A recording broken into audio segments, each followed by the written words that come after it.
દેશમાં જાતિ આધારિત વસ્તી ગણતરીનો પ્લાન તૈયાર થઈ ચૂક્યો છે। દેશમાં 2 તબક્કામાં યોજાશે જાતિ આધારિત વસ્તી ગણતરી। 1 ઓક્ટોબર 2026 થી શરૂ થશે પહેલો તબક્કો। 4 રાજ્યોમાં 1 ઓક્ટોબરથી વસ્તી ગણતરી હાથ ધરવામાં આવશે।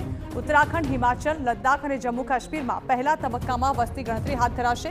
1 માર્ચ 2027 થી શરૂ થશે બીજો તબક્કો। આ અંગે વધુ માહિતી આપવા અમારા political editor Kinjal Mishra phone line પર જોડાયા છે।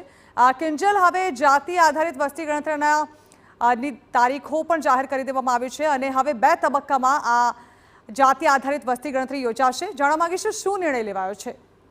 આજે જે મહત્વપૂર્ણ બેઠક મળી હતી મંત્રી પરિષદની વડાપ્રધાન નરેન્દ્ર મોદીની અધ્યક્ષતામાં, તેમાં આ એક નિર્ણય છે તે લેવામાં આવ્યો છે। અત્યાર સુધી જાતિગત જનગણનાની જો માંગ છે, વસ્તી ગણતરીની જે માંગ છે તે વિપક્ષ દ્વારા પણ કરવામાં આવી રહી હતી। લગભગ તમામ પક્ષોએ આ વાત હતી તે મૂકી હતી અને સરકાર દ્વારા પણ હંમેશા તેને લઈ અને તૈયારી બતાવવામાં આવી હતી, પરંતુ પહેલીવાર સત્તાવાર રીતે જે તારીખો છે તે જાહેર કરવામાં આવી છે। તેના પ્રમાણે જે પ્રથમ ફેઝની અંદર 1 ઓક્ટોબર 2026 થી જે જાતિગત જનગણના છે તે શરૂ કરવામાં આવશે, જ્યારે બીજા ફેઝમાં 1 માર્ચ 2027 થી જે વસ્તી ગણતરી છે તે શરૂ કરવામાં આવશે। જે ખાસ કરીને કેન્દ્ર શાસિત પ્રદેશ છે, તેની સાથે લદ્દાખ છે, જમ્મુ કાશ્મીર છે, હિમાચલ છે, ઉત્તરાખંડ જે રાજ્યો છે, આ તમામ જગ્યા પર 2026માં જે કહી શકાય કે પહેલી જે ગણતરી છે તે કરવામાં આવશે। જેના મહત્વપૂર્ણ બાબત એ પણ છે કે 2029માં લોકસભાની ચૂંટણી છે।